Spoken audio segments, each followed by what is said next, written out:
Hello, hello, and welcome to Non Sequitur News for September 28th, 2024, Season 3, Episode 272. I am Mayor Watt, and along with the Sentient AI from the future, we're going to talk about To the Moon, Artemis.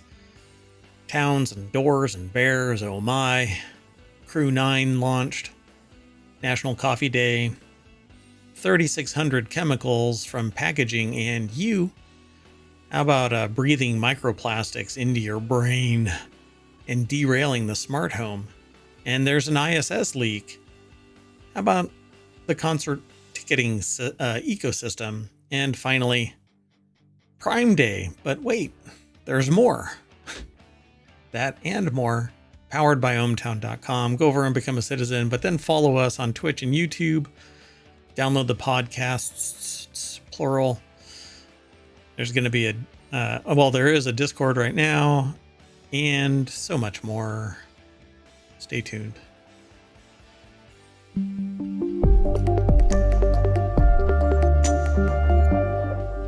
All right. So we had audio issues prior to the show start, and hopefully our test is proving that we've fixed them. I really actually don't quite know at this point, but we're going for it anyway. I am Mayor Watt. There's the Sentient AI's visualizer. Good evening, ohmTown citizens. Welcome to Non Sequitur News. And together we talk about... Wow, you're really quiet again. But I have you blasting in the... It's okay. Anyway, we talk about the news. Let's get into our 10 articles for Non Sequitur News, but we have a change for our weekly shows. We'll tell you about them when we do the show. The very first article is over in Technology Today. NASA's Icelandic adventure preparing Artemis astronauts for lunar exploration. NASA's Artemis 2 crew underwent geology field training in Iceland, a location known for its lunar-like landscape. Really selling it. You mean from the Iceland tourism industry? Yeah. I guess they don't really care, right? Like, they've heard it all before and they're like, yeah, okay, whatever. I mean, that's one of the appeals of Iceland. It's not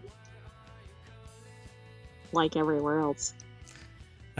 Stay for the moon-like surface. Visit for the volcano, stay for the moon-like topology. So, pretty place, but wow. I don't know. It's like calling Greenland is Greenland, but it's nothing but ice, and Iceland is... No, it's the other way around. Iceland is not everything green, but it's more green than you would know from the name. And Greenland is not all green, I think. Well, anyway, the training involved using similar tools to those that are going to get used in the Apollo mission, or were used in the Apollo missions, and practicing skills necessary for lunar exploration. Because, you know, the moon tubes. You know about the moon tubes? Hey, there are moon caves. Yeah, moon caves. Did you know about that? I don't know. We talked about it in ohmTown. I know, but the people that are listening, downloading the podcast, may not know. There are moon caves. Moon caves. Anyway, what's really cool is, I think, ultimately being able to use the moon dust. What do they call it again? Regolith. The moon regolith with a bonding agent to create cement-like structures extruded by 3D printers. Maybe Icon, the manufacturer of structural 3D printers. Oh, could do this. Could send up, pile something into a SpaceX rocket and shoot it just lawn dart style straight onto the moon. Leave everything there so that all they have to do is land and then take it apart and build a 3D structure right there using the regolith. I don't know. If somebody can land on Mars and make a potato. Yeah, that was a movie. A potato and peas. And in both of those instances, you're using something biological from a human where the name is apropos. I don't know how I feel about that. I'm not going to be the first one going to Mars, even though I want to be the first person going to Mars. I don't know. So the article's over at scitechdaily.com. It's published by NASA. Would you do ohmTown from Mars? Yeah, that would be awesome. The first Maybe podcast. A remote mayor? Yeah, that would be great. I would love it. I don't know if they'd actually. I don't know. I think I talk a little too much smack about the Muscovite. So the little muskrat. Yeah, you probably don't want to make your transport company mad when you're really. going to another planet. You're pissing off my Uber, and I end up in Texas when I wanted to go to Ohio. So black and gray sediment stretches as far as the eye can see. Then again, the Iceland Tourism Board is going, dear God, could you just say that it's a beautiful topology or something? Boulders sit on top of ground devoid of vegetation. Humans appear almost miniature in scale against a swath of shadowy mountains. Yeah. Gosh. Yeah, this was not run through the Tourism Bureau. Oh, that's wild. It looks like a meteor impact, you know? It does. But that's just regolith, I guess. Apollo astronauts study rock formations during a geology field training in Iceland in 1967. So this is from 1967. Not what? Yesterday. Yeah. What a trip. Have they gone back since then? You mean to Iceland? Yeah, for training. Yeah, apparently. So, I mean, that's what they're doing, right? So NASA's Icelandic adventure, preparing Artemis astronauts for lunar exploration. Okay, but what's with their photography? That was the most recent photo they had? No, I think they're just going back in time. Back in time. Do I have to sign a whatchamacallit, a copyright notice for that? Just that little segment, back in time. Who knows? Angela Garcia, Artemis 2 science officer and exploration geologist, demonstrates how to use a rock hammer and chisel to dislodge a rock sample from a large boulder during the Artemis 2 field geology training in Iceland. So there's your newer picture. But you couldn't tell any of these pictures apart. Well, I didn't know that was from 1967, except for the caption. And the fact that there's nothing but dudes. Oh, yeah. Anyway. There you go. Much more representative of society, you'd say. Anyway.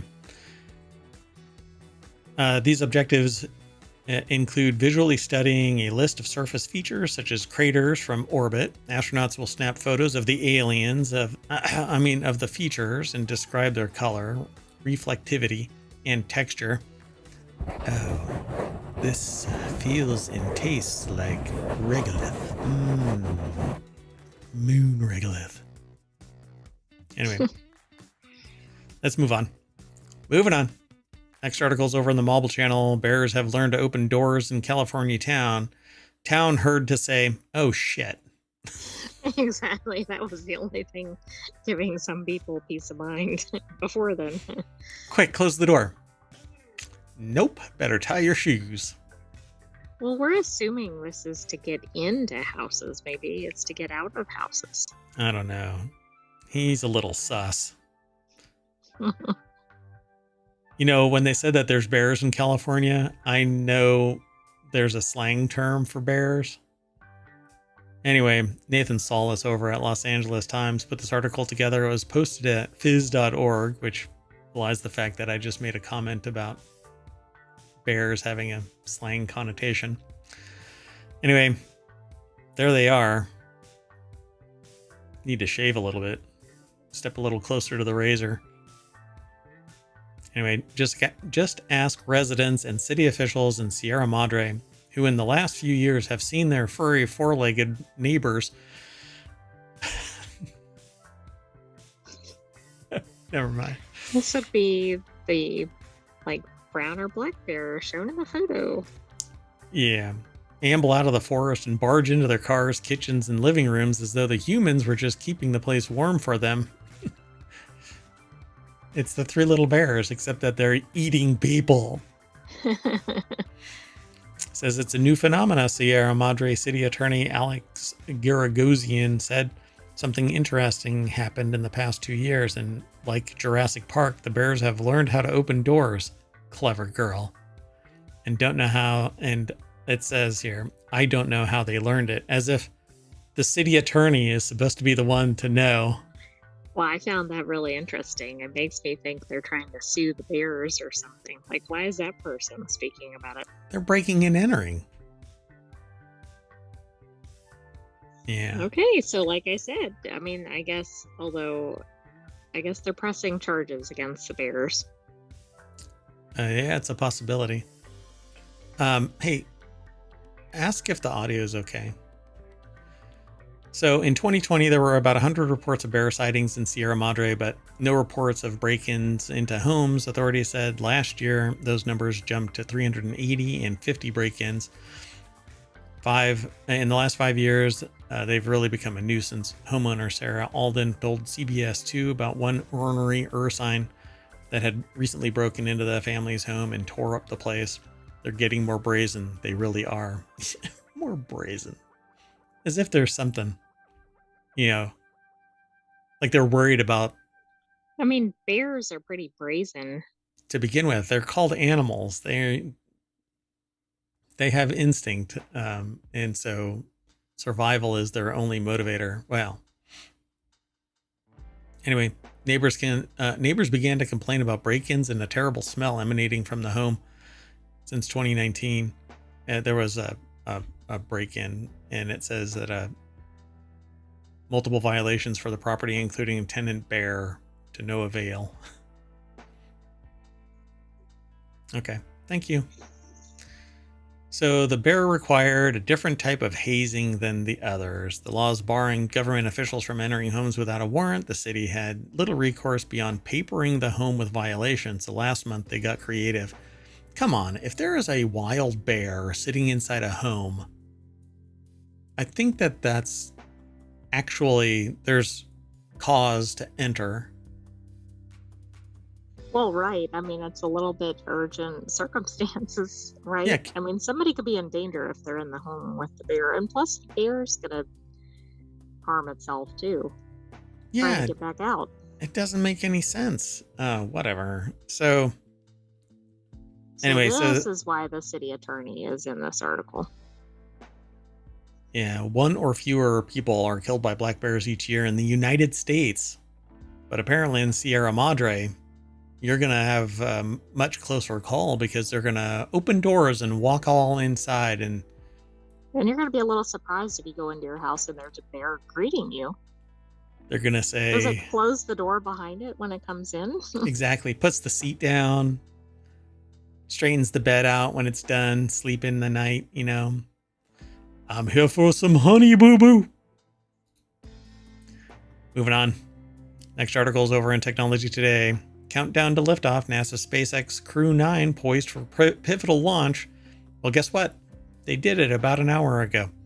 Scheduled for September 28th, the SpaceX Crew 9 mission will launch NASA astronaut Nick Hague, I think is his name, and Roscosmos cosmonaut Alexander Gorbanov on a 5-month mission to the ISS from Cape Canaveral. But stay tuned, there's more about this because there is an issue with the ISS while they're flying off to it.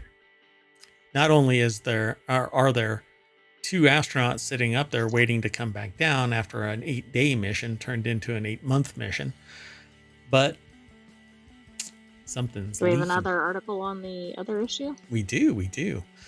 So only 2 people went up because they're going to bring back the other 2, but not for a couple of months. I cannot imagine the laundry. I mean, Exactly. I can't imagine the disheartenment when this arrives and you're like, well, you still need to wait for several months to go back. yeah, really. But we brought you a Kit Kat, and maybe some water and maybe some clothes. Oh, we forgot your clothes. Oh, right. That's on the moon. Well, this article is over at scitechdaily.com, and it's by NASA, and that rocket actually took off this afternoon, maybe 2 hours ago now, and it was, at least as far as I watched it, a picture-perfect launch as usual. What I giggle about now is this rocket can go up and back without a problem, without a hitch, unless they're doing something experimental, and then there's no people on board. But Starliner couldn't get that sieve off the freaking ground without leaking stuff all over the place and wetting the bed. I don't understand it. Yeah, it doesn't make a lot of sense. But that also raises the question of why not bring those 2 astronauts back immediately? Yeah, just go up, dock, Because they can grab then them, bring them back. redo another mission. Yeah. I don't know. Maybe they need 4 people to play Space Twister, and so they just brought 2 more people up there, and they're like, well, we're here, so let's play Space Twister. Can you imagine playing Twister in 0G? It'd be tough to stay on your spots, I would imagine. Velcro. Oh, there you go. Okay. Yeah. Of course, you might get tied up in a knot. You might be pulling a board with you, though. Yeah, it's just one big mass bouncing around in the cabin. Anyway, there's not really much to say here. Just follow the link through ohmTown. You'll be able to watch the launch because it was recorded. And SpaceX is pretty much, rocking this. It's pretty cool. So it's just going to fly off, dock. Everybody's going to hang out for 5 months, and then they're all going to come back happy, right? Everybody's happy. Moving on. Next article is over on the Mobile Channel. National Coffee Day is Sunday, and here's where to score some deals. Coffee purveyors and enthusiasts are celebrating National Coffee Day on Sunday, honoring the rich aromatic brew that kickstarts the mornings and daily routines of many Americans. But only Americans. Oh, this is probably focused on American deals. Whoa. Only Americans. Coffee is not consumed by anyone. Americans didn't even invent coffee culture. Hey, look, I don't want to belabor this, but it's obvious. It's in print at qz.com. Francisco Velasquez put this article together. It's a slideshow, though. It says Dunkin', Starbucks, Krispy Kreme are offering promotions. You better get there early because they'll probably be bombarded by people on Sunday getting their deals. Well, everybody will be thrilled to get anything free for food or beverage because of all the prices. Hello. Astronomically expensive, yeah. From its origins in ancient Ethiopia to its status as a modern staple, coffee has become a cherished ritual for millions. Specifically, there's been Ethiopia developed coffee culture. I was thinking somewhere like Italy, right, where it's oh, right, part of the daily routine. Culture. I know it's not only there, but just as an example. Right. So in the U.S., a lot more adults are drinking coffee now compared to a decade ago. Specifically, there's been a 37% increase in the number of adults who drink coffee, making it the highest rate of daily coffee consumption in over 20 years, according to a recent survey by the National Coffee Association. I'm sure they would never poo-poo their own association's metrics. No, but don't most people that you encounter drink coffee? Like, it's a pretty common thing. Yeah. Would you go to Wendy's for coffee? If they were ever have free coffee on National Coffee Day, probably. So Wendy's, Tim Hortons, Paris Baguette. I don't think that. I thought her name is Hilton. Anyway, does it come with a cute little dog and a handbag? That's hot. So Blue Bottle Coffee, Caribou Coffee, Pete's Coffee, Krispy Kreme, Starbucks, Dunkin' are just some of the deals that are set aside by QZ.com. So swing by Dunkin'. A hole in yum. That's, I don't know. Why didn't they make it a hole in yum, not hole in yum? That, just put the A there. It's one letter. That Moving costs on. more to make the posters or whatever. All right, it's not FedEx. So the next article is over in the Mobile channel. Breathing may introduce microplastics to the brain, according to a new study. Everybody, quick, stop breathing.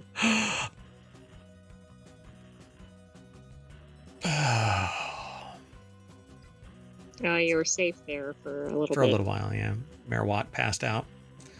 So small plastic particles are everywhere in the soil where our food is grown, in the water we drink, and in the air we breathe.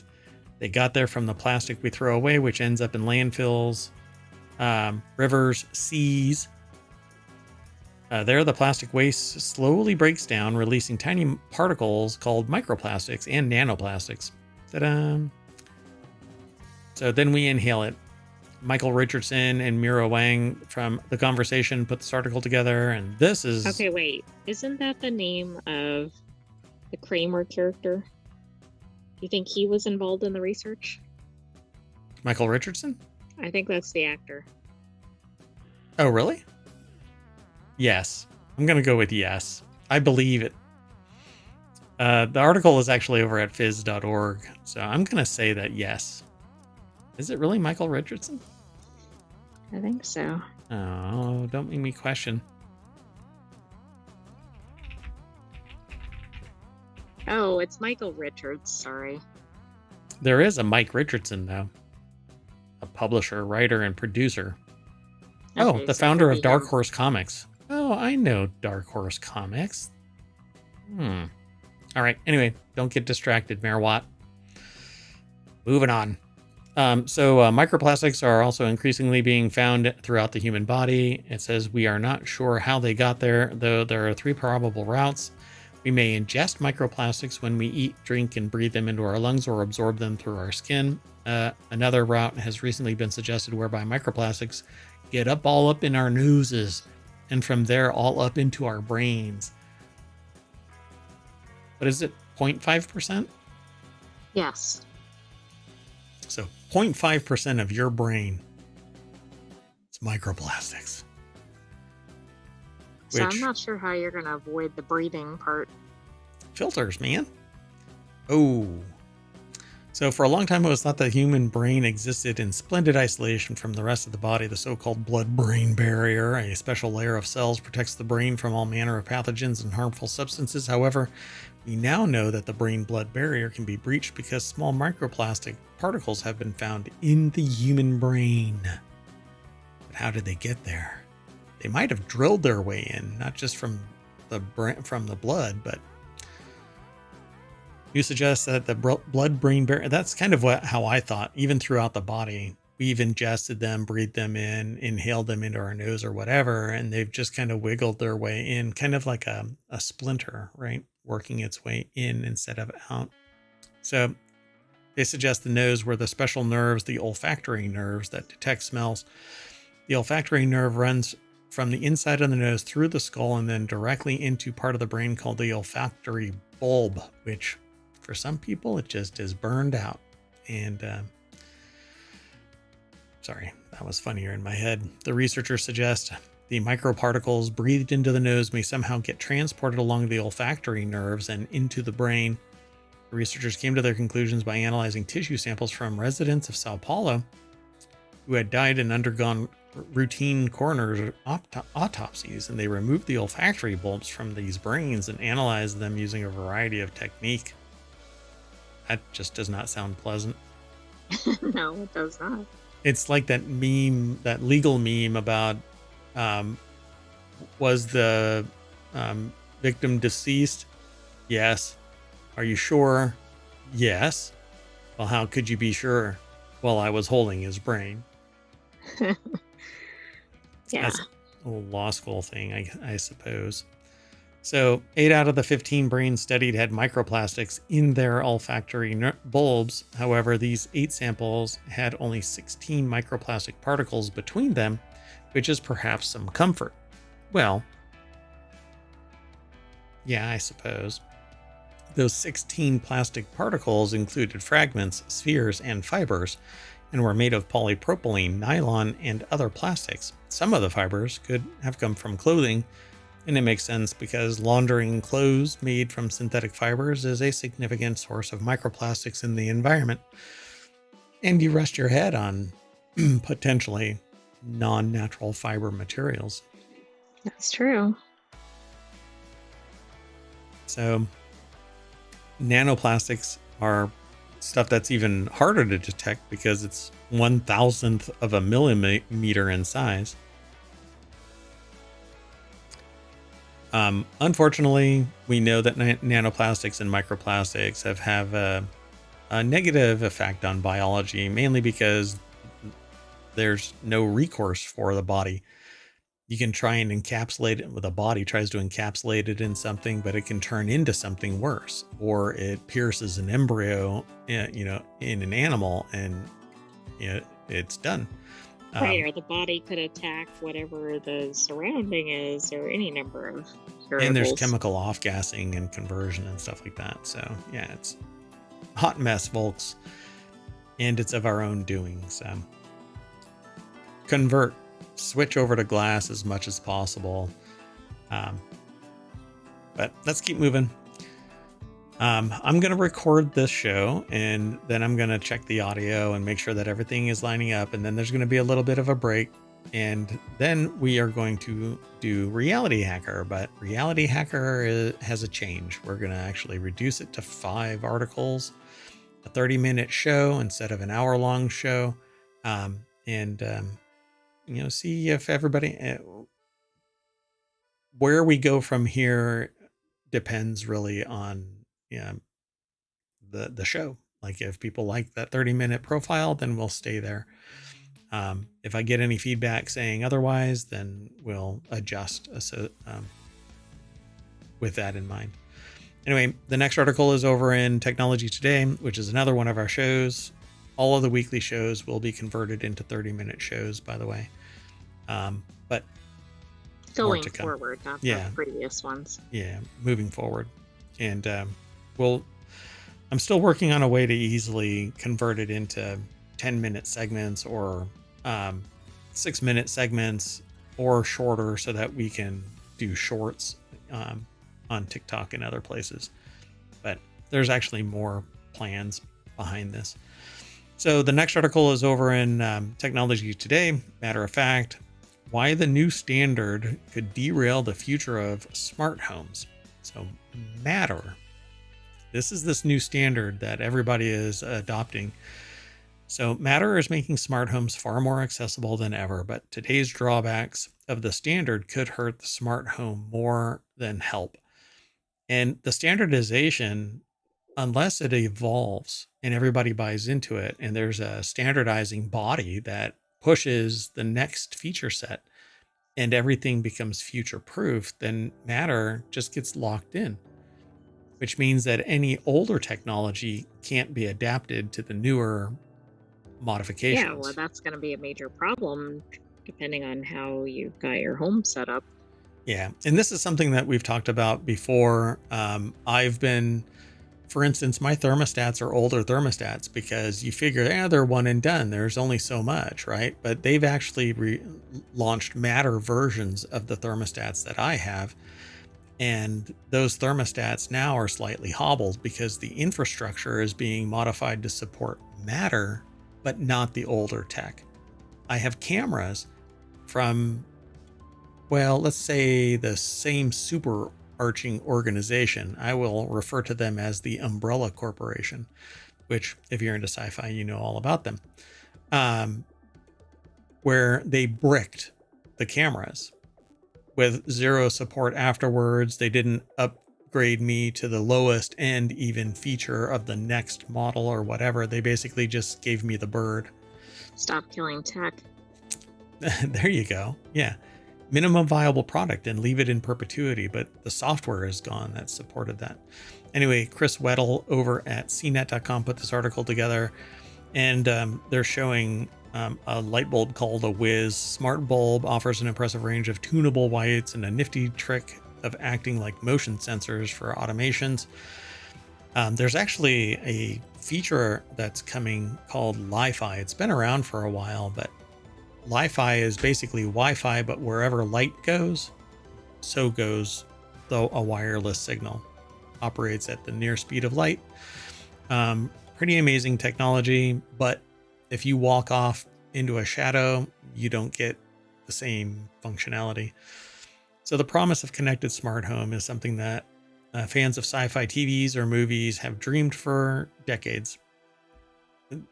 The mayoral mansion is basically a sci-fi type of environment where you can talk to smart speakers and turn on lights, turn on fans, TV, change stations, etc. You know, it's a real hoot It's living very there. up to date. Yeah, I mean, ohmTown is a cutting edge town. It's kind of hippy dippy in its aesthetic, and doesn't really take itself all too seriously. But it's. Have you ever seen Eureka, the TV show Eureka? It's kind of like that. Okay, except that I'm not going to blow up the town and put us into an alternate dimension. Not yet. So, with access to a wide range of smart home devices, and part of the equation that needed improvements was connecting to hubs and then their management. For years, there was a lot of back and forth about standards. Well, now Matter. But the universal connectivity standard could cause more harm than good to the smart home space, at least in its current form. Matter's limitations to allow users to access all or most of a device's features run the risk of turning users off of smart home entirely due to the expectations set by the product and Matter's inability to deliver on those features.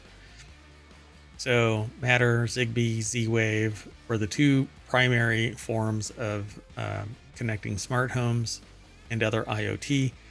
And then dedicated specific brand products like Philips Hue had its own hubs. And then Samsung SmartThings, Home Assistant, Homey, Hubitat, and more.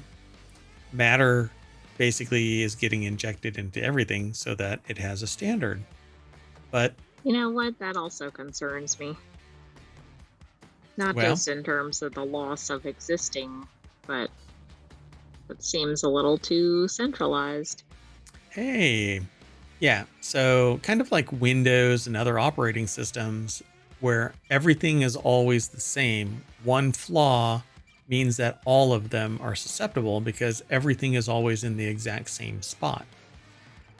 Well, it's very difficult to randomize that. So you have to balkanize, which means you don't have everything automated through your security company, because if your security company gets breached, then your property is breached. You don't have all of your cameras from the same organization, because if something happens with that one organization, then all of your cameras are bricked or whatever. So you balkanize, and while the friction is higher, your overall safety has been expanded greatly. So by utilizing Wi-Fi, manufacturers could begin offering product features that weren't possible before, such as lights reacting to music, lighting scenes with moving lights, weather tracking, and more. Owning all parts of the device and software allowed brands to begin distinguishing themselves from others, but this helped to create chaos for users, sort of. You bought into an ecosystem.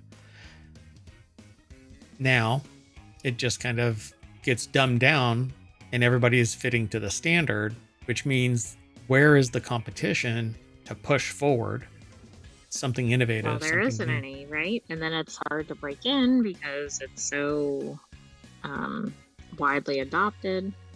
Yeah. And so people ask, is it Matter compatible? Well, no. Well, then I don't want it. Right? Because everything else is Matter compatible. So when Matter gets breached or there's a security issue, not just with Matter, but in the hyperlocal sense, right?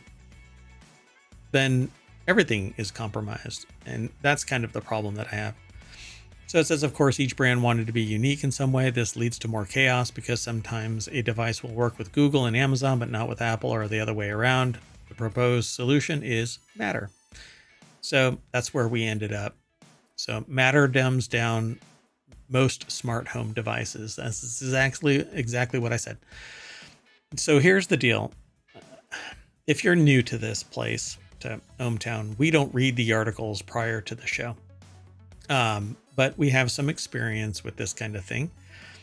Like I used to create a product that you could hide things inside, and then companies started making stuff more aesthetically pleasing because people finally got wind like, hey, I don't want like just a solid black device all the time.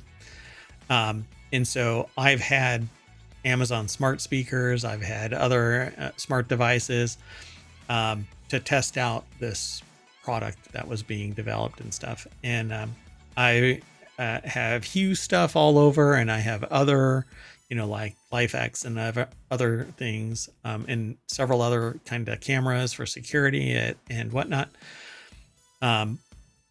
What I want, though, is competition breeding innovation, forcing the hand to lower price, increase quality, provide value-added services at a price point that keeps the quote-unquote enemy at bay, right? You want everybody fighting for you as a consumer, but that's not what's happening. Everybody is just playing to the platform now. Matter. Right, exactly.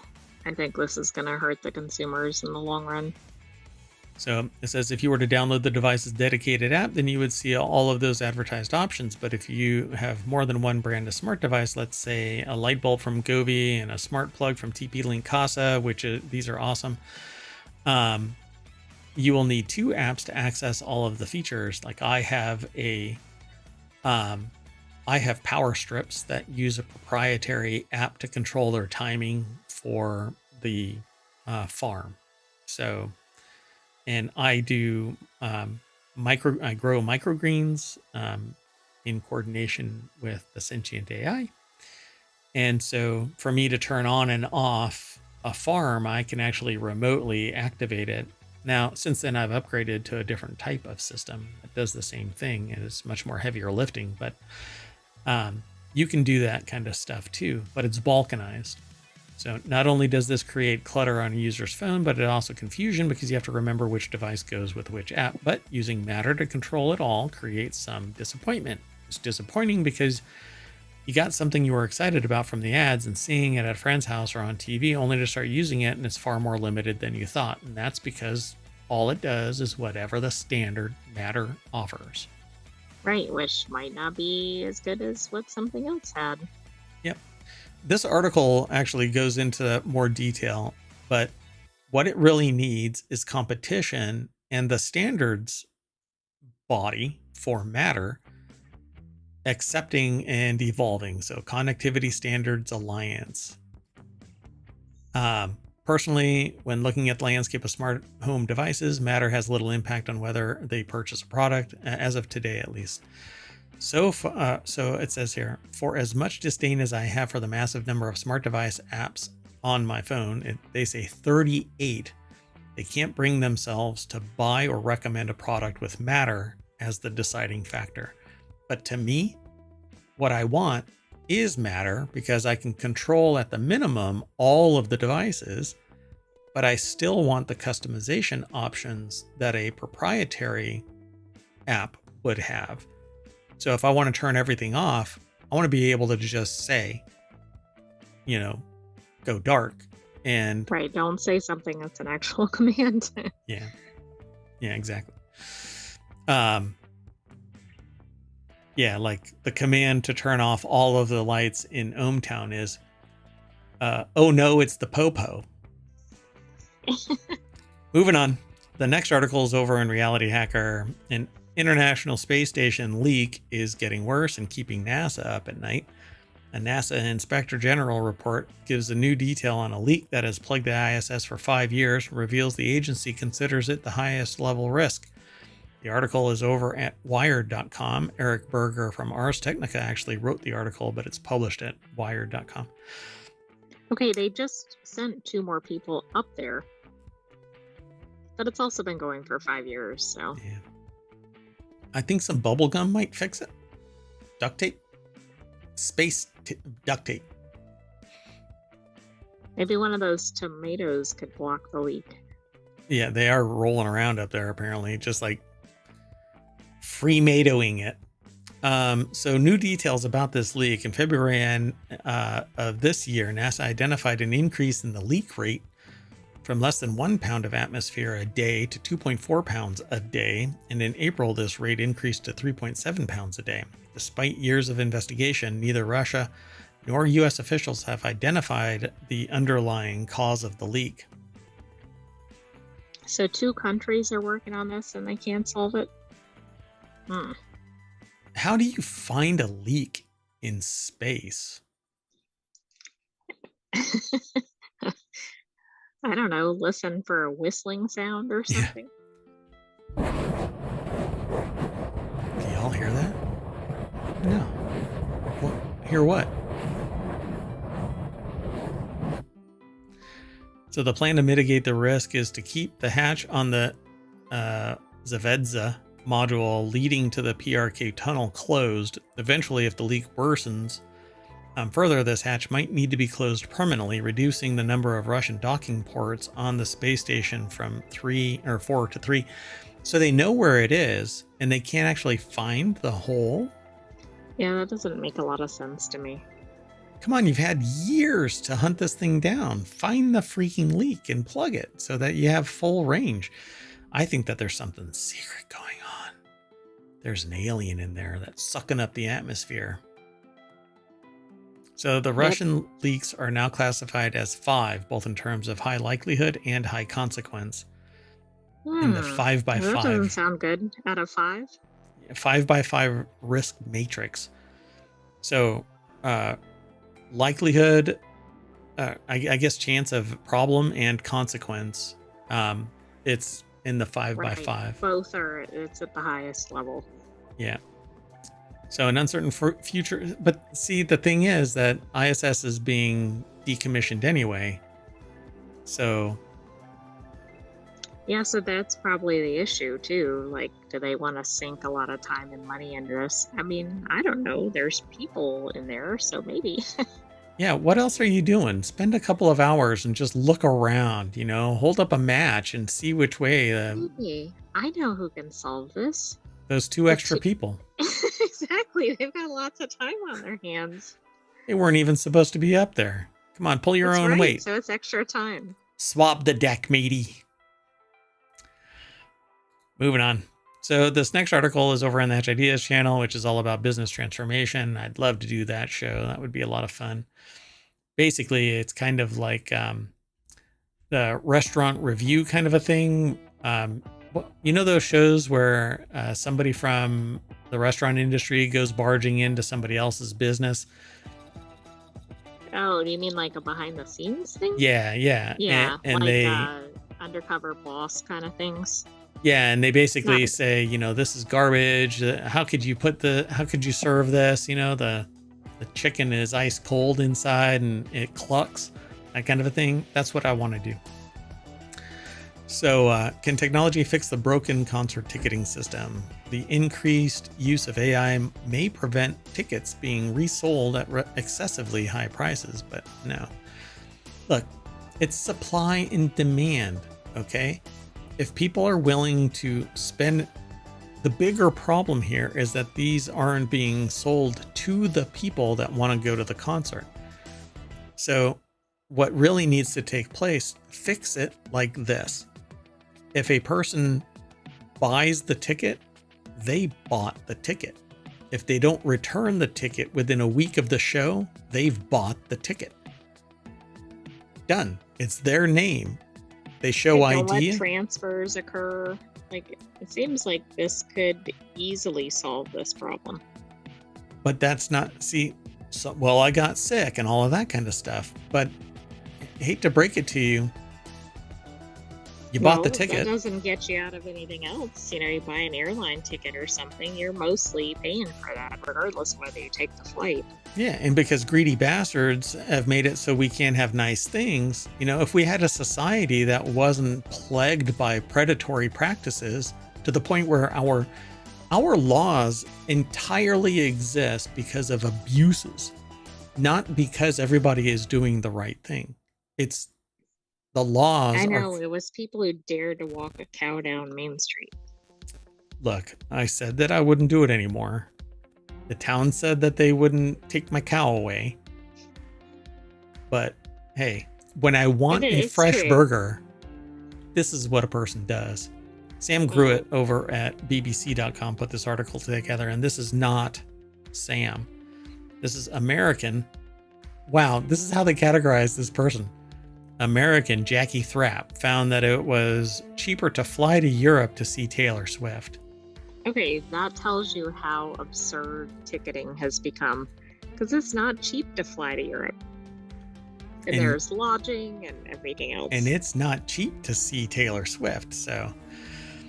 But the cheapest tickets for the remaining U.S. states of Swift's continuing Eras tour now costing $2,500 on the resale market, up from their face value of $49.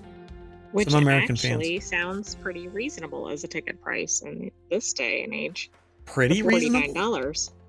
Are you out of your mind? Pretty reasonable? That is nothing. I know you're from the future, but what tickets were you buying when you were in your Terminator body in the future? Oh, they cost easily $10,000 and above. Oh, see? So is it a clone of Taylor Swift? Multiple Eras tour? Oh no, that was for like the lowest level performer. Oh, wow. All right. Well, based on what's her name, Katy Perry, that's Ed Sheeran, right? Because she like slammed Ed Sheeran recently. Did you hear about it? Oh, I missed that. No.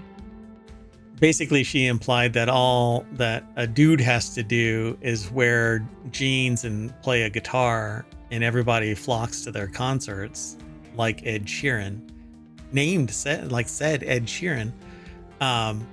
As opposed to her, and she's like in this get up and all this stuff and big show, and I'm like, come on now, that's so disingenuous. Maybe your voice sucks. No, I'm kidding. I'm not picking on Katy Perry, but try it. I know plenty of musicians, female and otherwise, that hey, I just rolled out of bed and here I am playing the guitar, and they're making bank.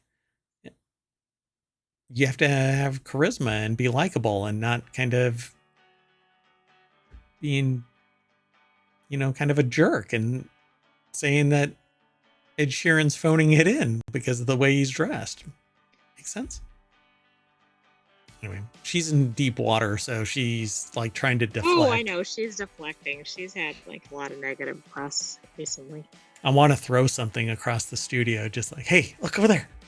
But there's nothing here that's unimportant. Anyway, although Jackie bought 2 Swedish tickets on the secondary market, the markup of the most expensive was only around double its face value. This is said to be because buying resold tickets is not an established thing to do in Sweden, unlike in the US and UK. So you know what? Now some tool is going to start doing that. Somebody's going to go from the US or UK to Sweden to make this happen, which is a shame. Are there greedy bastards in Sweden? Probably, right? But maybe they're focused on other industries, or who knows? Like what? I want to see if we can come up with something that a greedy bastard in Sweden would try and resell at black market prices. Accommodations in a lodge to view the Northern Lights or something. I don't know. Yeah, those are expensive. But well, anyway, in the UK and the US, the price of resold tickets can currently be as high as people are willing to pay. In April, 250 musical artists, including Billie Eilish and Cyndi Lauper, signed an open letter that said predatory resellers and called the current ticket system broken. I agree. I don't know. I think the big thing here, it says Tixology's electronic tickets also have the rotating QR code that is said to be extremely difficult to copy, so that fake ones are instantly spotted when scanned. And a venue or artist can select a function called Disable Transfers, which prevents a user from emailing the ticket to someone else. This makes them much harder to resell. I mean, I think a little bit of that will go a long way. Right now, people can buy up a bunch and then sell them, and there's nothing in the ticket, but it seems like if they could just disable that, it would put a stop to it overnight. Yeah. If you think that you're not going to make it, you have a week before the concert to sell it back, transfer it back to the original seller, right? So the venue. Right. But the friction is too high for the venue to sell tickets and process all of that and babysit. So you have The venue Ticketmaster and just other. don't have a return. Basically, have a no return policy. And when it's $50, it's almost approachable. Like, okay, I really screwed up. I took the hit, you know, or turn it in for, you get, 50% credit. For a future show or something. Yeah, 80% credit or something. Let it ride. Who cares? You're getting what the ticket price of the venue is, not the black market punishment, because there are people with more wealth being able to buy up a large swath of tickets and then resell them. I mean, it's so predatory, but you're going to have, antisocial people out there that think that, well, I've got more money than you, so I can buy up 100 tickets and sell them for 10 times the face value, easy mode. All you poors need to just step up and get your bots moving faster. It's people like that prevent us from having nice things as a society. Let's move on. Next article's over in Technology Today. Amazon Prime Day sale is coming, but don't be quick to click, says this CFP. All right, so certified financial planner. Thank you for defining that, because I was not sure what that was. So there it is. Loink. I knew they had to break it out. So, and yes, there are certain things that you actually have to do. Like an engineer, to be truly called an engineer, you actually have to be an engineer, educated to a certain level and do certain things for X number of years and blah, blah, blah. And depending on where you are an engineer, it's even tougher. Like there are certain things in Europe and other countries. Anyway, this person, Greg Merced, a certified financial planner and CEO of BusyKid, who shares recommendations on how to snag Prime Day sales without blowing your budget. I'm going to summarize. And this is what I've been telling people for 20 years. I don't necessarily follow it myself because I'm bad at following my own advice, but don't finance everyday purchases.